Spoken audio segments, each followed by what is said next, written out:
In this video, I'm going to share to you on how I can make a cube root symbol in Microsoft Word. So let's get started. First is we just need to open Microsoft Word. So go ahead in the Windows search bar and type Word.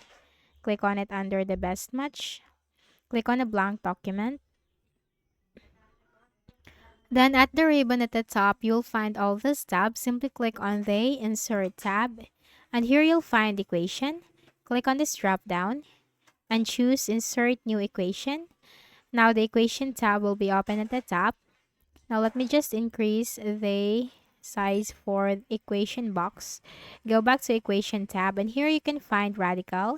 Click on this drop down and choose the last option. Okay, then simply type your number.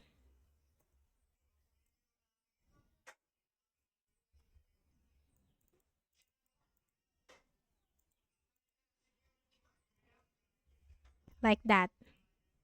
Okay, so that's it. That's how you can easily do it. So I hope this video helped you. Kindly please do not forget to hit the like button and subscribe to this YouTube channel for more tutorials like this. Thank you for watching.